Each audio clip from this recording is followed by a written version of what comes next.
it's 2018 and I have a SaaS business that I'm bootstrapping, it's difficult. I'm losing my mind, my hair, my sanity. Sujin, what are the top 5 things I should be doing this year to grow my business? Take a chill pill, man. You shouldn't be doing any of that. All right. It's really hard. It's hard. Look, growing a SaaS business in 2018 is harder than ever because it's easier than ever to get and start a SaaS business, it is. Right? And you can get your first few dozen, 100 customers, not necessarily very easily, but it's achievable with just elbow grease. And then also there's a lot of competition and it's super saturated. So you might have churn or you might not be competitive. Or you might be facing these huge companies. So it is hard. I get it. It is. And I've got about 11 companies I'm involved in. 5 or 6 I own. I think 2 I invested or I'm an advisor in. Yeah. And 1 I'm a partner in that I'm not. So you know active. this stuff really well. And like, just again, like last year alone, we worked with like 30 SaaS companies. So this is coming from what I've learned in the last few years. So first and foremost is talk to your customers. Look, you can talk to me, you can get advice, you can talk to other people, but you're not going to really know what the heck your customer is thinking until you talk to them. And the fact of the matter is you'll get a lot of good advice. And you probably hear this all the time from like Heaton and Stelly on their startup chat podcast, but it's because you need to do it. Yeah. There's no way around it. How do I do it? Yeah, that's a good question. I think I'm glad you got into the underlying, like, how do you do this? So first and foremost is email your customers. You got a couple customers. Let's say you have no customers. You have an email list. Talk to those guys. You don't have that? Talk to your competitors' customers, right? Your competitors don't have any customers. You don't have time to do that. Look at Capterra, GetApp, those review sites, and look at what their customers are saying. You don't actually have to talk to your customers to get feedback from them. So really understand them. To understand them, yeah. And so I'll give you an example. This morning, before we started shooting these videos, I emailed about 15 customers from Mailshake, and I asked them like, hey, looks like they're the most active users. I emailed them 15 most active users of the last quarter. And I was like, hey guys, looks like you're going crazy gung-ho with Mailshake. Anything you need help with? Let's do a one-on-one call. I just want to see how I can support you. Now, I won't do this forever. I'll do this sporadically and recurring. I'll be sporadic, but I'll be doing this on an ongoing basis just to understand what my customers are doing, how I can support them. What can I do? What can we do better? What do they need? What do they need me to build? Okay, so truly understand them. Understand them. A second thing that you mentioned was writing monthly recaps. How is that going to help me? Yeah, so I mean, the number 2 thing is to really write a recap to hold yourself accountable. So my partners and I started doing this early last year, 2017. So we've been doing this for roughly a year, and it's been awesome. First and foremost, it helps us communicate with the company. Everyone in the organization knows what's going on. What's happening, who did what. Like, number 2 is it holds you accountable to, okay, you set these goals. Yeah. We'll talk about that a little later, but like you set these goals, you want to do this. What did you actually do? I think a lot in the startup world, especially if you're early on, or maybe you're doing a lot of stuff yourself, or you have a big team. Either way, everyone wants to do a lot of things. Everyone has a lot of ideas. Everyone has a lot of things that are in progress. Yeah. In progress doesn't matter. In progress means it's not done. It's 0. Talk about literally write the 5 things you did that month, and you'll realize, oh shit, I didn't get to all the things I wanted to, or I focused on the wrong things. So let's say you have a churn problem. You're trying to focus on retention, which everyone should be focusing on retention. It's 2018. Everyone is going to have a churn problem because it's a really big thing. There's too many options. But if your month recap, if you wanted to focus on churn and you wrote this monthly recap and you realize I focused on top of the funnel, well, there's something wrong. Yeah. And it's easy to kind of get distracted. And that goes perfectly in our point, the third, which you mentioned. Focus. Yeah, like this is a cliche. When I wrote these, when we prep for this, I was like, what are the 5, 10 things? I have a blog post that's like talks about 10, 15 things, but what are the 5 and why is focus on here? It is a cliche.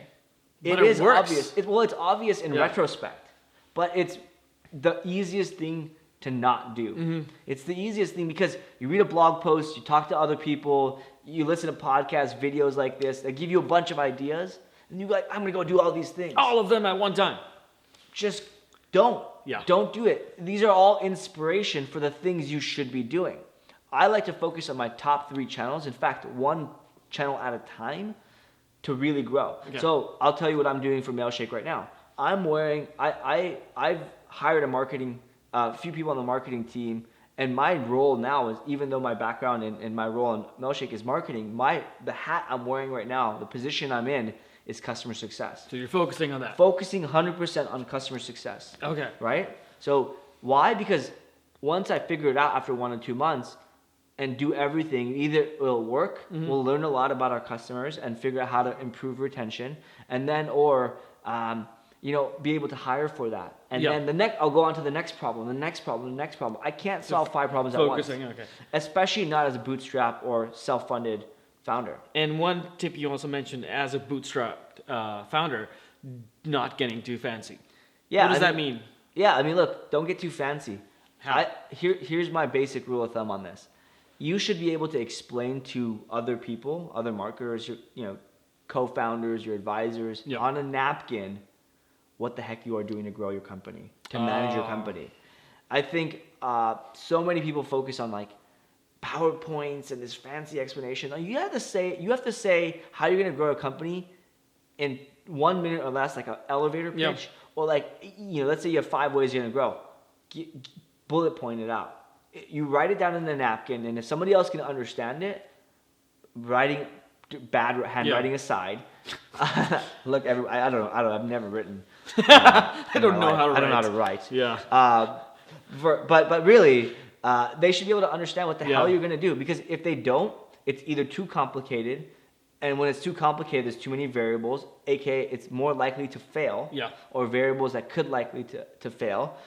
You don't understand it well enough to explain it. Meaning, like, I had a guy who was like, "We're gonna grow with viral. We're gonna add viral loops into our product." I'm like, "That's great," and I'm like, "You're selling to B2B. Your average deal size is $2 million.